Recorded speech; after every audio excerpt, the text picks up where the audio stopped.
Hi, my name is Dalveer. I teach IPPT. IPPT का ये lecture 2 है। ये आपके लिए बहुत ही बेनिफिशियल है। ये भी पॉलीमर से रिलेटिव है।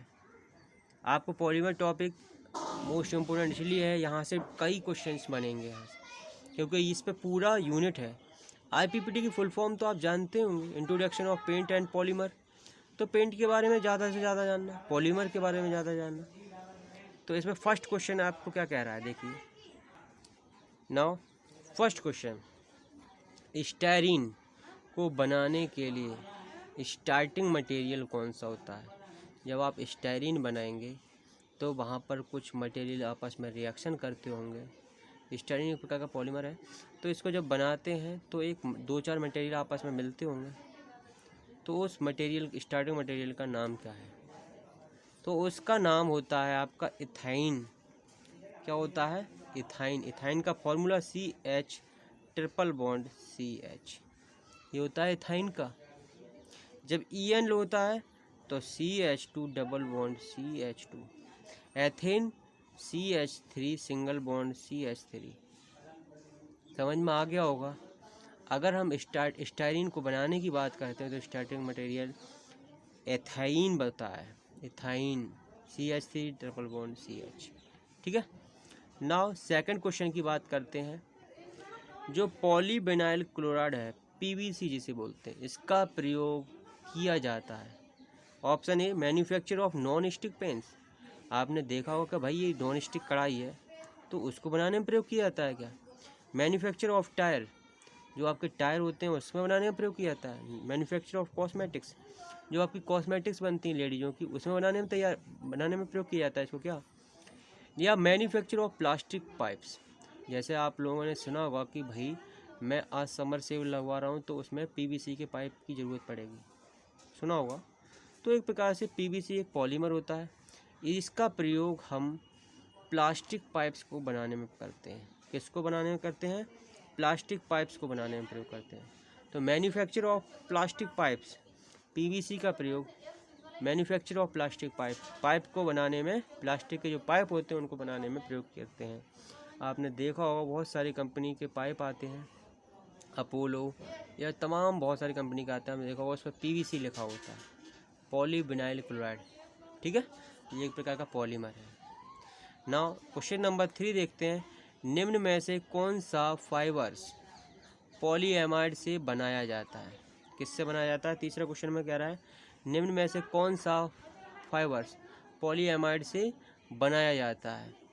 या ओरलॉन बनाया जाता है, या नायलॉन बनाया जाता है, या डेक्रोन बनाया जाता है, या आपका रेयॉन बनाया जाता है। तो आपको मैंने जैसा कि अभी बताया था कि जो नायलॉन क्या है, नायलॉन 6 या नायलॉन 6,6 ये पॉलीएमाइड होते हैं। तो ये पॉलीएमाइड तो भाई कौन सा फाइबर? तो नायलॉन ही एक ऐसा फाइबर्स होगा जो पॉलीएमाइड से बनाया जा रहा है। तो option B is the correct answer होगा। ठीक है, आई थिंक इतने क्वेश्चन आपको समझ में आ गए होंगे ना। इसके बाद करते हैं फोर्थ क्वेश्चन की बात। सेलुलोज एसीटेट प्रायः होता है। सेलुलोज एसीटेट क्या होता है? तो भाई इस सेलुलोज एसीटेट को कह सकते हो कि क्या होता है ऐसा? क्या नेचुरल पॉलीमर है, क्या सिंथेटिक पॉलीमर है? बी ऑप्शन कह रहा है प्लास्टिसाइड है या प्लास्टिक का होता है क्या है? भाई डी ऑप्शन कह रहा है सेमी सिंथेटिक पॉलीमर है। सेलुलोज का नाम सुना होगा, ये नेचुरल चीज़ होती है, लेकिन एसीटेट दैट्स मीन इस पर कोई रिएक्शन कराई गई है। तो ये एक प्रकार का बोल सकते हैं सिंथेटिक तो है लेकिन सेमी सिंथेटिक है, क्योंकि उसमें नेचुरल की भी मात्रा है। तो सेमी सिंथेटिक पॉलीमर्स है। D option is the correct answer. ठीक है। नाउ फिफ्थ क्वेश्चन की बात करते हैं। निम्न में से कौन सा बायोडिग्रेडेबल पॉलीमर है? नायलॉन 6 है, पॉलीथीन है। आप नायलॉन 6 को बनाते हैं, सिंथेटिक है। इसको किसी में मिलाएंगे तो ये बायोडिग्रेडेबल नहीं होगा, ये अपघटित नहीं होगा। पॉलीथीन भी नहीं होगा। पॉलीविनाइल क्लोराइड आपको पाइप को मिला के देखना, कभी 4 साल में 5 साल में वो गलेगा ही नहीं। लेकिन सेलुलोज होता है आपका पॉलीमर, नेचुरल पॉलीमर होता है।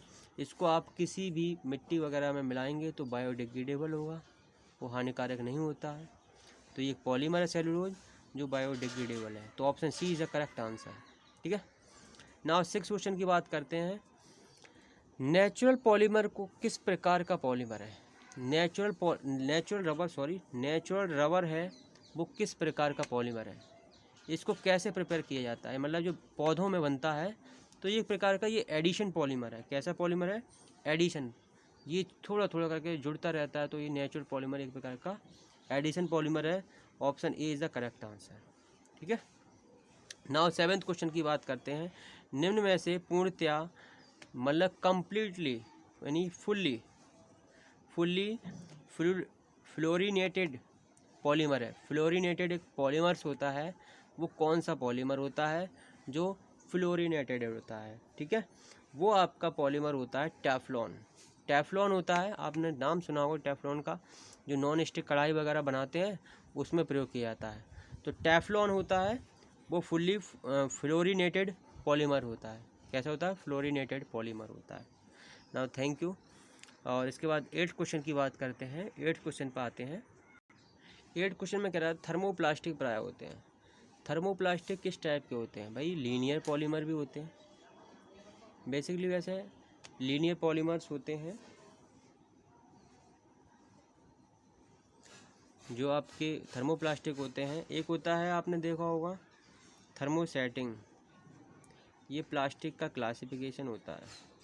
प्लास्टिक उसका क्लासिफिकेशन होता है, एक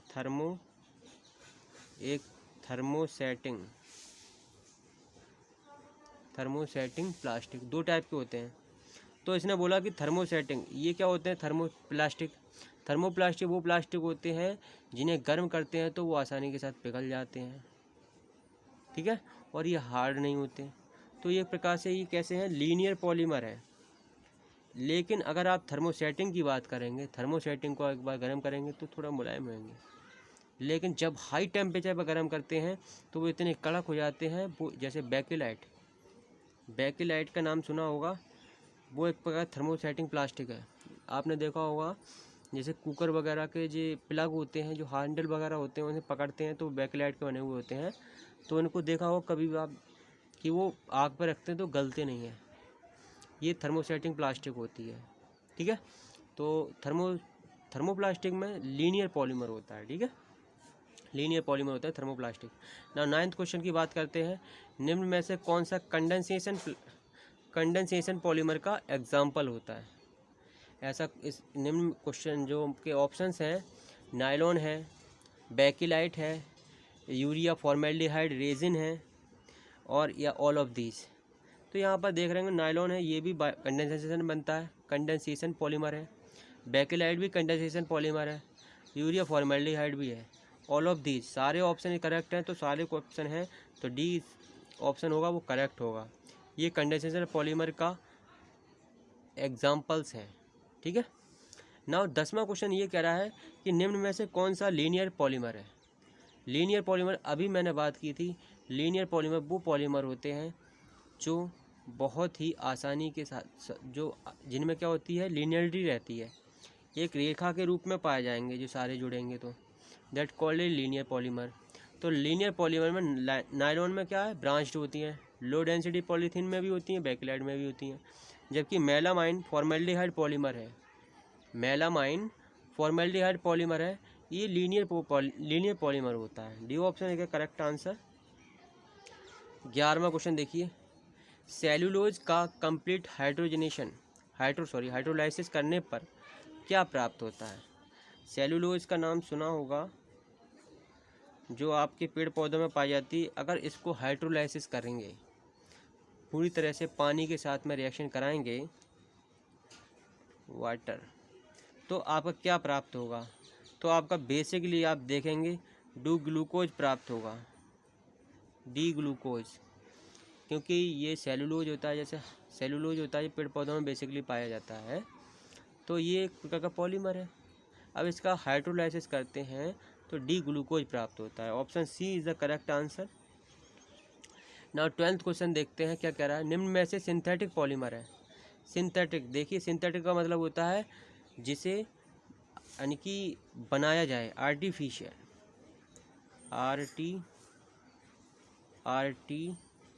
आर्टिफिशियल, आर्टिफिशियल मतलब बनाया जाए इसे।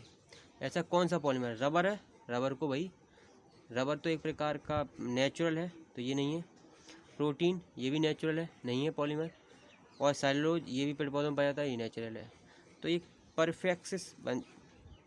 परफेक्स होता है, ये एक ऐसा पॉलीमर है जो इसे सिंथेटिक यानी कि बनाया जा रहा है, तो ये सिंथेटिक हो गया polymer. B option is the correct answer. 13वां क्वेश्चन देखते हैं। जब मॉलिकुलर वेट इंक्रीज होता है, जब आप पॉलीमर की बात कर रहे हैं, या किसी पॉलीमर का, जब किसी पॉलीमर का मॉलिकुलर वेट इंक्रीज होता है तो टेंसाइल स्ट्रेंथ ऑफ पॉलीमर, तो उसकी जो टेंसाइल स्ट्रेंथ होती है पॉलीमर की, उस पर क्या इफेक्ट पड़ता है? कोई भी आपका पॉलीमर है, उसका मॉलिकुलर वेट बढ़ रहा है, तो उसकी टेंसाइल स्ट्रेंथ घट जाएगी, बढ़ जाएगी, या रिमेन्स अनचेंज रहेगी, या अनसर्टेन रहेगी। बेसिकली अगर देखेंगे तो उसकी टेंसाइल स्ट्रेंथ होती है, वो बढ़ जाती है। Option A is the correct answer. ना प्रोसेस ऑफ बल्कनाइजेशन, जो प्रोसेस है बल्कनाइजेशन का, वो रबर को क्या कर देता है? आप बल्कनाइजेशन प्रोसेस में क्या करते हैं, जो आपकी नेचुरल रबर होती है उसमें क्या मिला देते हैं? सल्फ़र मिला देते हैं। सल्फ़र मिलाते हैं तो सल्फ़र को जब उसमें ऐड कर देंगे तो वो क्या हो जाएगी? वो वल्कनाइजेशन प्रोसेस कहलाएगी। और वल्कनाइजेशन प्रोसेस में जो रबर होती है वो आपकी हार्ड हो जाती है। क्या हो जाती है? कड़ी हो जाती है, हार्ड हो जाती है सल्फ़र मिलाने पर। ठीक है ना। ये 14 क्वेश्चन थे जिस वीडियो में आपको लेकर आया हूँ। ये क्वेश्चन आपके एग्ज़ाम पॉइंट ऑफ व्यू से बहुत ही मोस्ट इम्पोर्टेंट है, और आप अच्छे से पढ़ते रहिए। आपके एग्ज़ाम बहुत ही नज़दीक आते जा रहे हैं ना। सभी के लिए थैंक यू इस वीडियो को देखने के लिए। और अगर कोई भी दिक्कत हो रही हो तो आप मुझसे फ़ोन से कांटेक्ट कर सकते हो, किसी भी प्रकार की। और अच्छे से पढ़िए।